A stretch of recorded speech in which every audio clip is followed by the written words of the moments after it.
Jim lives in Texas. He's come all the way over from Texas. He's this is the description Ruth's written for me. Jim Mars from Texas is a distinguished award-winning investigative journalist and author who specialises in conspiracy-related subjects. His journalistic career was kick-started after he completed his service in the Vietnam War. Joining the Fort Worth Star-Telegram as a reporter, he soon became the newspaper's military and aerospace writer. Among the subjects that Jim investigates are the JFK assassination plot, and he's even taught a course at the University of Texas for 30 years on the JFK assassination cover-ups. He's also done a course on UFOs at the University of Texas. He's done a lot of research into military-funded remote viewing and psychic spying. He's done a lot of research on 9/11 secrecy and, of course, the war on terrorism. He's the author of a book called Crossfire, which was the book that Oliver Stone's movie JFK was based on.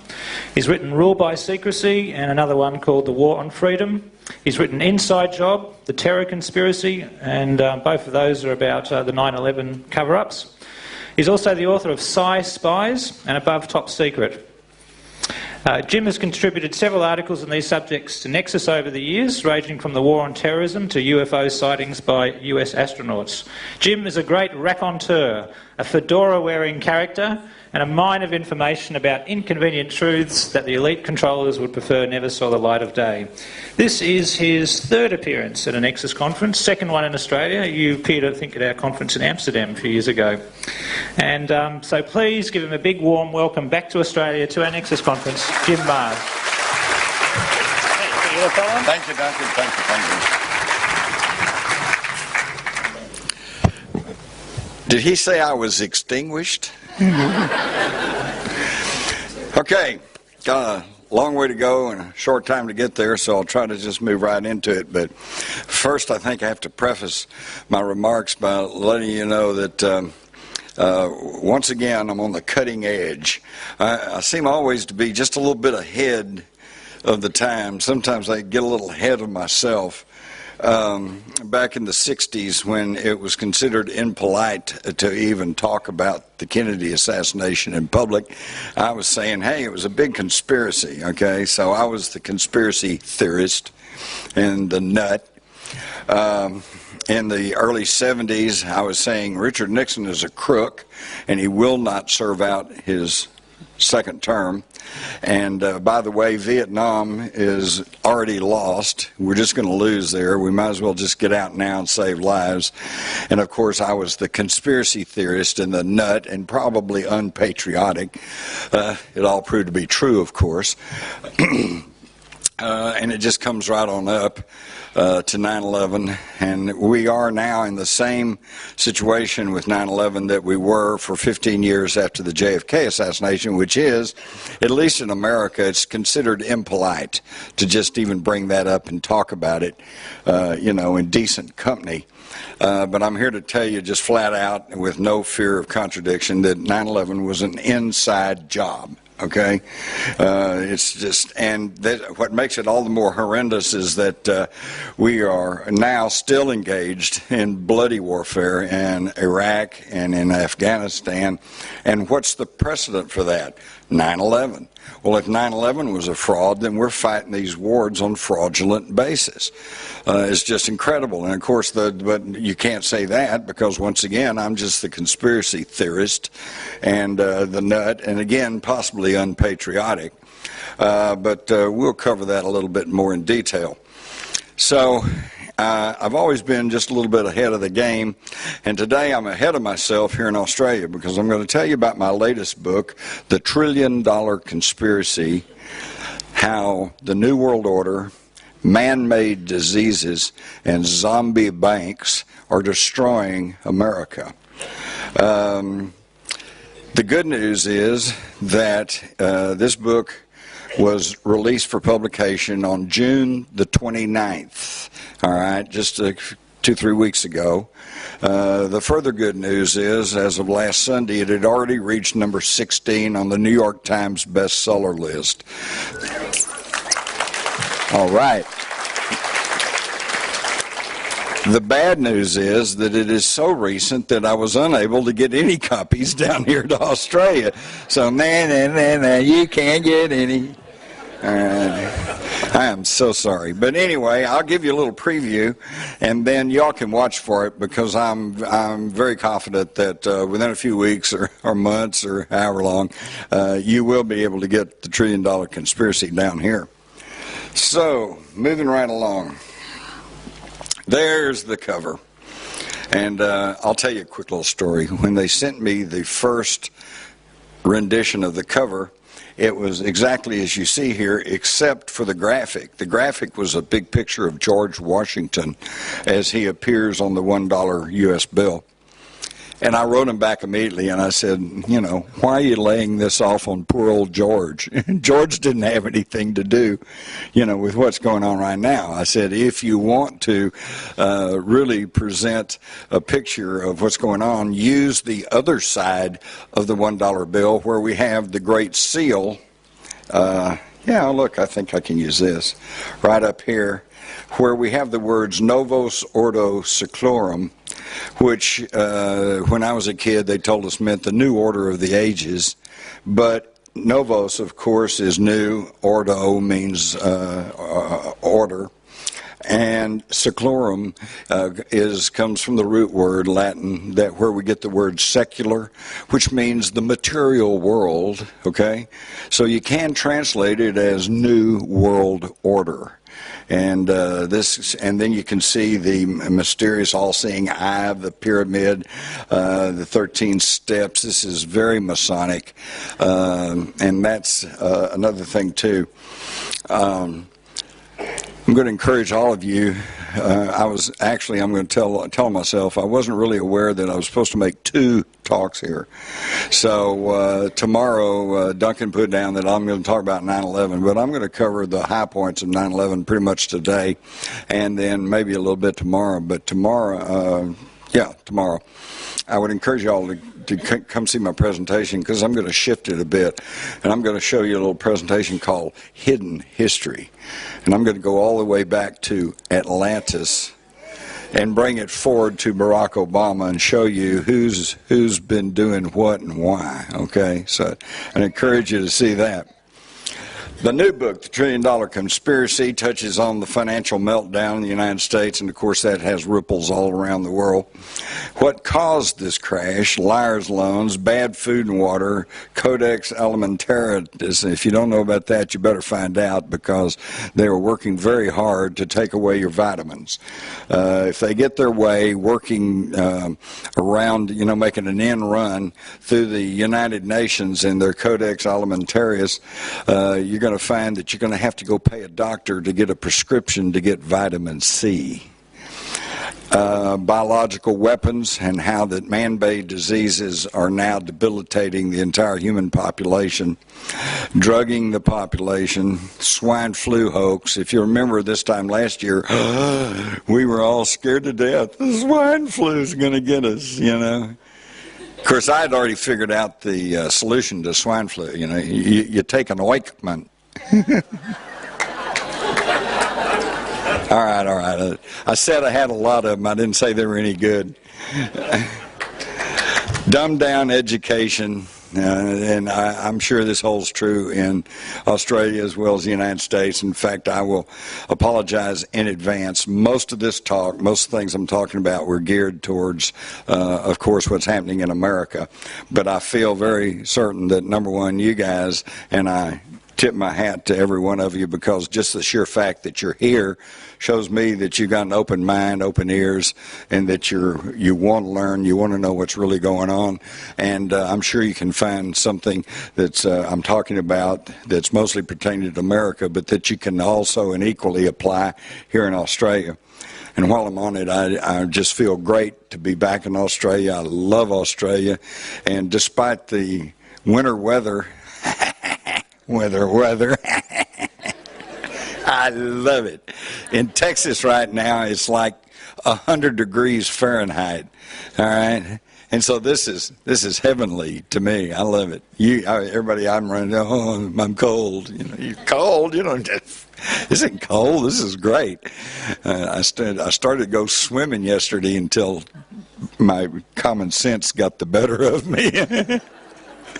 I said I'd probably freeze, stiffen up, and then I'd be shark bait, right?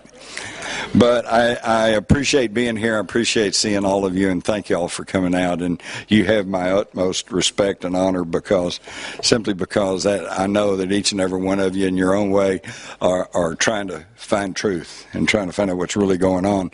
And in the same token, let me say, don't believe a word I say. Okay, I'm not asking for your belief. I'm not a politician. I'm not an evangelist. Okay, so I'm not trying to tell you that I've got it all. Listen to me. You know, I got a direct conduit with God. Nah, I just study. I got a good classical education.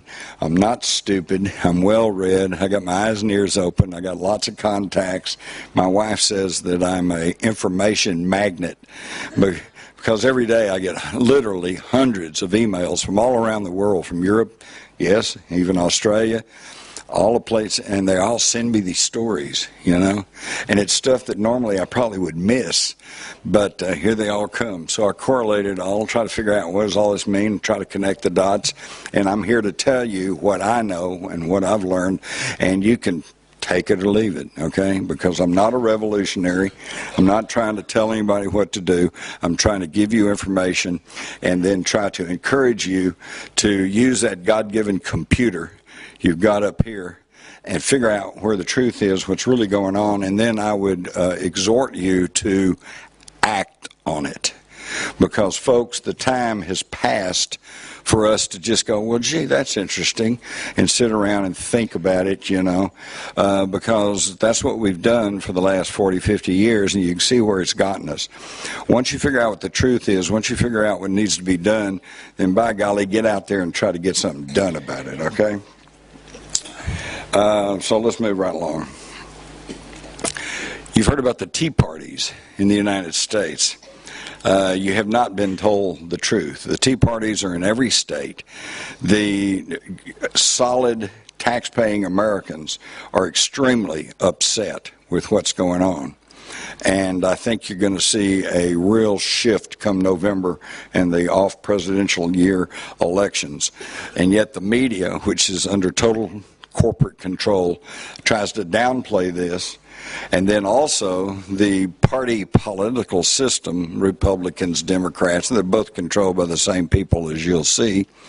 They have tried to co-opt the Tea Party movement, which is truly a grassroots movement. And they've tried to co-opt it by trying to bring in Sarah Palin and these various people. Oh, well, yeah, we're all for this, and try to shift them into voting Republican, you know.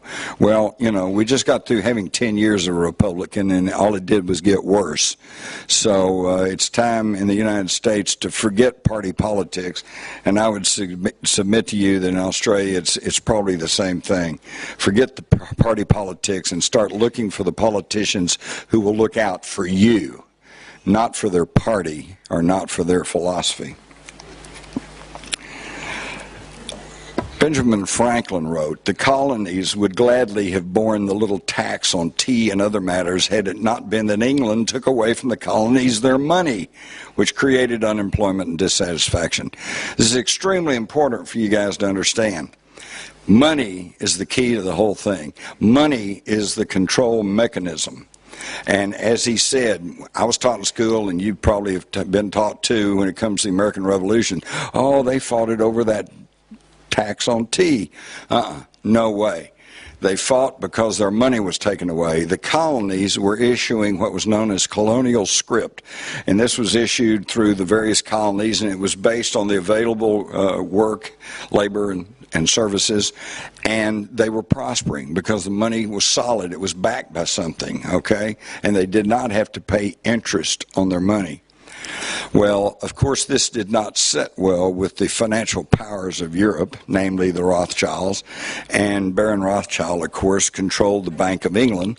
So they twisted the arm of the royals, and they had King George approve a law, and it was passed in Parliament, that made colonial script illegal. You had to deal in Bank of England notes, interest-bearing notes. And this was the cause of the revolution. and others through history have certainly understood this. Lenin said, the surest way to destroy a nation is to debauch its currency. Well, we see that happening in the United States, and I venture to say it's also happening in Australia. He also said, give me 4 years to teach the children, and the seed I've sown will never be uprooted. So if you can condition the children to think in a certain way, to believe that socialism is the wave of the future, the way to go, then by the time they get to high school, they're already caught. They can't think in any other way. So going back again, the United States tried to, one of the biggest bones of contention since the Revolution and the founding of the Republic and the Constitution was the question of whether or not we should have a central bank. Well, they tried it. Alexander Hamilton and Thomas Jefferson were the two opposite sides of the coin. Jefferson said, you know, banks are worse than standing armies. Hamilton said, no, the rich people, they know how to handle money, so they should be in charge. And this was a big contention. So they actually, thanks to Hamilton, tried the Bank of the United States and then the Bank of America. They tried twice, 3 times actually, to have a central bank, and each time the bank was corrupt. The bank charged exorbitant interest rates, and the bank was responsible for farmers falling into debt, losing their farms, etc., etc. And, of course, by the 1830s, Andrew Jackson, the first president born west of the Mississippi, said, that's it, they're a den of vipers, and he did away with the central bank. For his trouble, they tried to impeach him, but he missed being impeached. Now, think about that. He gets impeached because he was shutting down a central bank. Bill Clinton gets impeached because he's having sex with an intern. Jeez. How far we have come. Okay. So all through the late 1800s, there was no central bank. I also might mention that twice in American history, 2 American presidents have tried to issue their own currency, not through the Federal Reserve System or through the international bankers, but by issuing it through their own Treasury Department. And one was Abraham Lincoln, who said, in effect, that issuing money was one of the key privileges of government. Okay? So he issued greenbacks, non-interest-bearing notes, to finance the war between the states. The other president was John F. Kennedy, who in June of 1963 issued $4.2 billion in United States notes. I have a couple of examples of this, of a $5 bill that was United States note. It's got red ink on it. It does not say Federal Reserve note. It says United States note. This was money issued through the Treasury Department. What's the difference? $5, $5. The worth of it is not any different. The difference is that through the Federal Reserve System, you have to pay interest on the money. You issue the money through the Treasury Department, you don't pay interest on the money. And if you know anything about finances, you understand that the biggest bulk of the yearly budget of the United States goes to, quote, retire the national debt, which is a fancy way of saying paying interest on the money we owe. And I don't think that it was some sort of coincidence that both Lincoln and Kennedy were shot in the head in public. This is what happens when you mess with the moneyed people. We got the Federal Reserve System through this man, Paul Warburg, a German banker, who came to the United States and participated in 1910 in the meeting at J.P. Morgan's hunting lodge on Jekyll Island off the coast of Georgia, where he met with the big bankers, and they said, we've got to set up a system. And they said, but we cannot call it a central bank. So what emerged from that was finally passed into law on December the 24th, Christmas Eve, with most of the Congress away for holidays and everyone clearly distracted by Christmas, and they rammed through the Federal Reserve Act in 1912. This created the Federal Reserve System. Now, the way it works is pretty simple. Congress authorizes debt. Congress says, okay, we need more money, so let's issue another $100 million. So then once they authorize this debt, then the Federal Reserve System spends a few $100 on paper and ink and prints up $100 million and distributes it out through the country, through their 12 regional banks. Now they turn around and charge the government. Do they charge the government for the few $100 they spent on the paper and the ink? No. They charge the government for $100 million. And we have to pay the interest on it. It's just nuts. And here he is as head of the first Federal Reserve Board of Directors. Now what's interesting is that as war clouds gathered in 1915, 16, and 17 came and the United States got involved in World War I, it was Paul Warburg, the German banker, who was put in charge of loans and of war bonds and of the finances for World War I. Meanwhile, in Germany, his brother, Max Warburg, here he is, was head of the Warburg Company, principal stockholder in Germany's Reichsbank, which was financing the German war effort in World War I. Max Warburg also was a co-founder of IG Farben, and I don't have to tell you that IG Farben at that time was the largest chemical combine in the world and went on to become one of the major foundations for Hitler and the Third Reich. It was also Max Warburg who, operating in a capacity as an intelligence chief in Germany, helped arrange the sealed railroad car that passed through wartime Germany and took Lenin into Russia to take over the Russian Revolution for the Bolsheviks, which became the communists. The theological head of the communists was Trotsky, was in New York, working for Wall Street capitalists and living on Rockefeller land rent-free. He then was sent by Joseph Schiff, another big Wall Street capitalist, with millions of dollars and a boatload of revolutionaries to Russia, again to take over the Russian Revolution and change it into communism.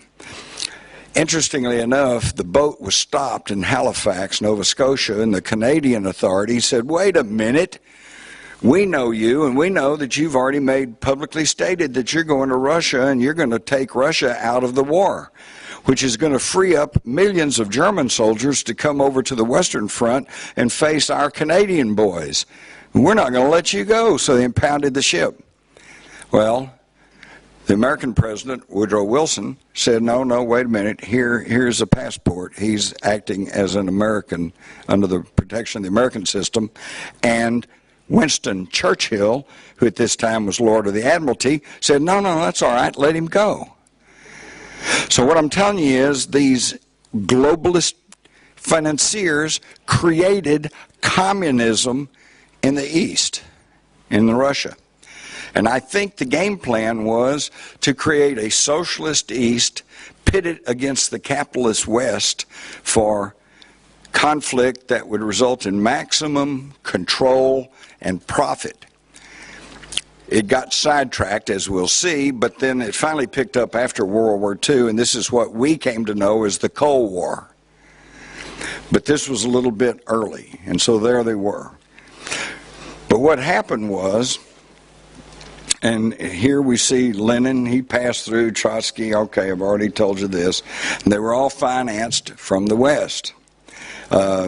Lenin even once wrote that apparently he finally came to realize that he was not in total control, because he once wrote that the driver turns the wheel but the car doesn't go the way he wants it to go.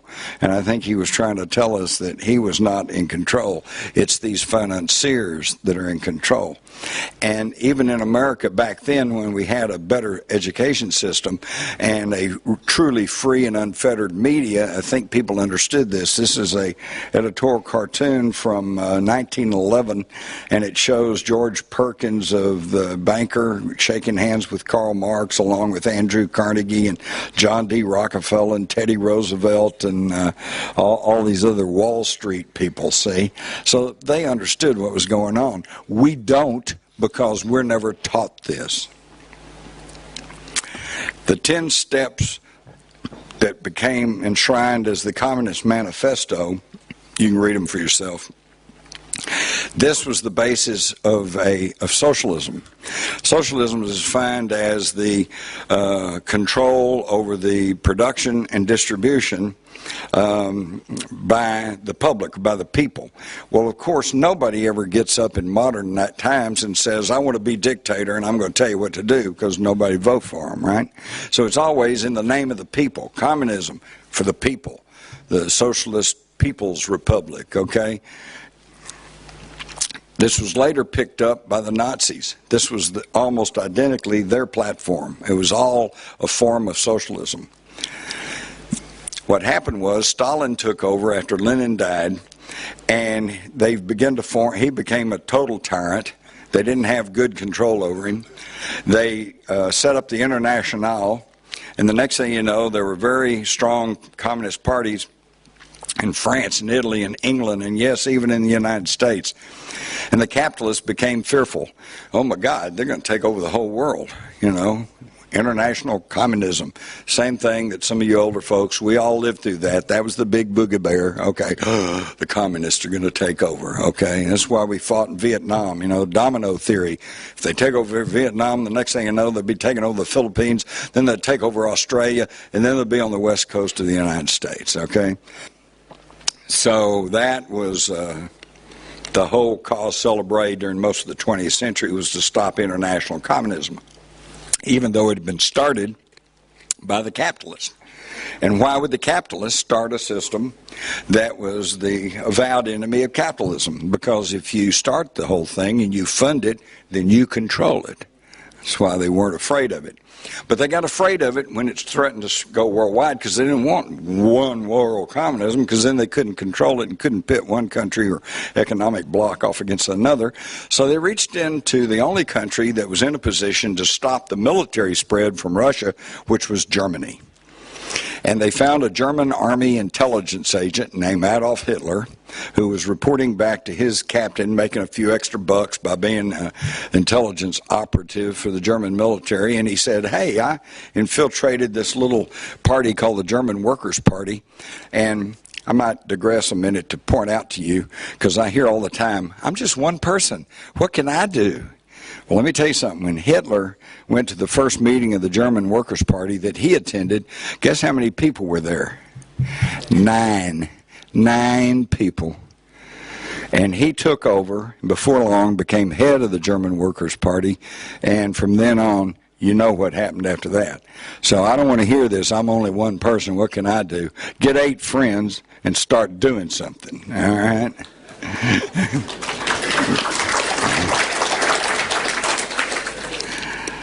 So he changed the name to the National Socialist German Workers' Party, the National Sozialistische Deutsche Arbeiterpartei, shortened to Nazi, National Socialism.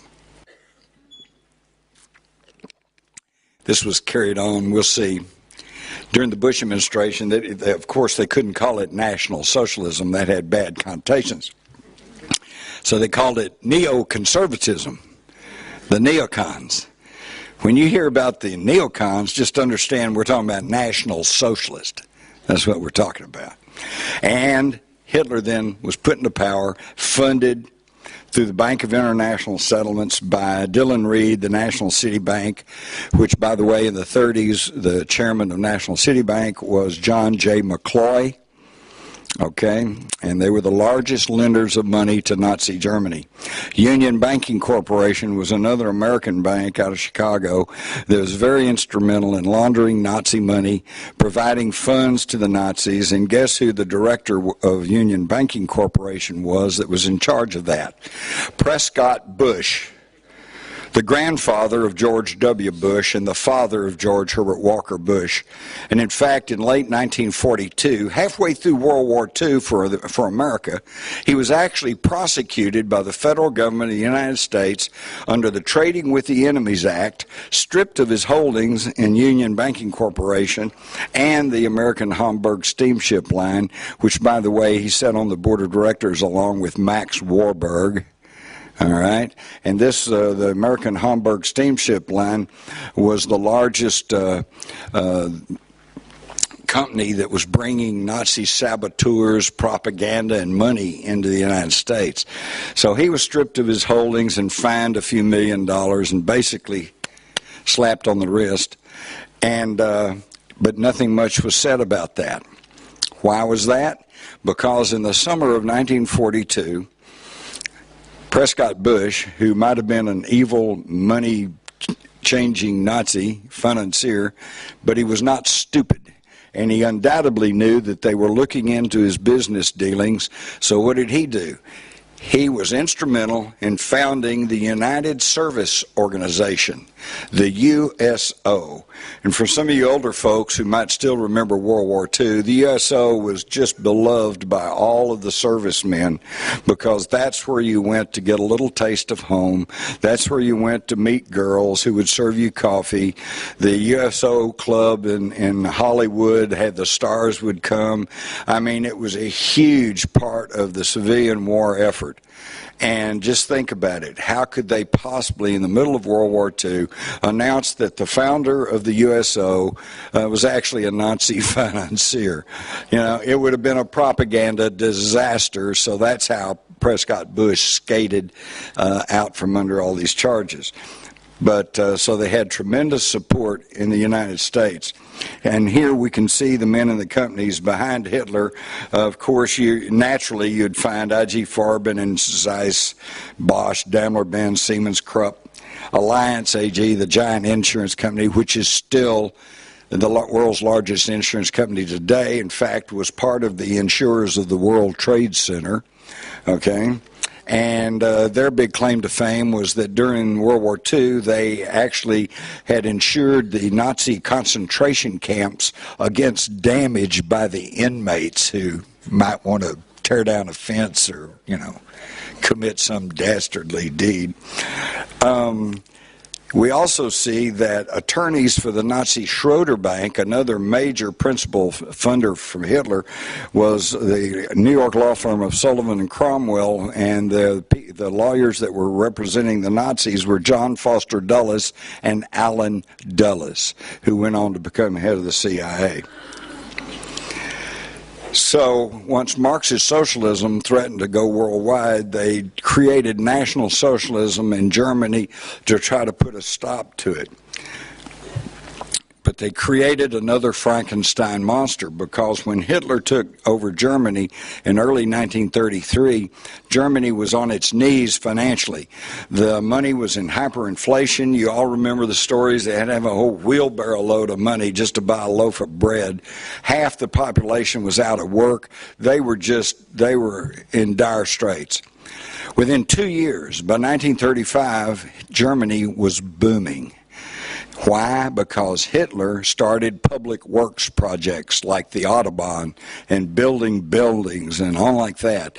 And he did not borrow interest-bearing money from the international bankers. He created his own money through the Deutsche Bank, the Reichsbank, and interest-free money. And that's why they then decided, after creating Hitler and the Nazis, they decided they had to stop him.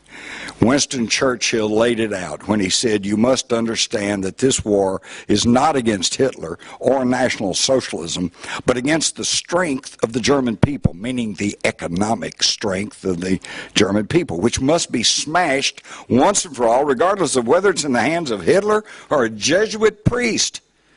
They didn't care who was in charge. They actually liked National Socialism, as we will see. But Germany was becoming too powerful, and the financial wizards in the City of London and in Wall Street did not want Germany leading the world economic order, so they had to pool the resources of 26 nations to stop Hitler. And now that leads us to the rise of the Fourth Reich, and that's another book I have.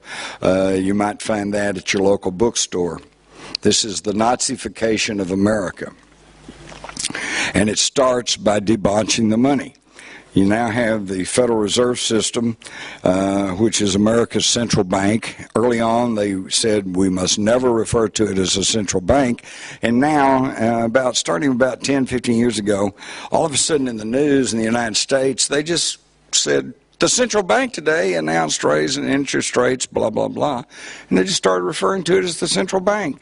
And we're so dumbed down, drugged out, we say, oh, the central bank, okay. Don't even know the history and the debates that have taken place about it. And what has this central bank done for us?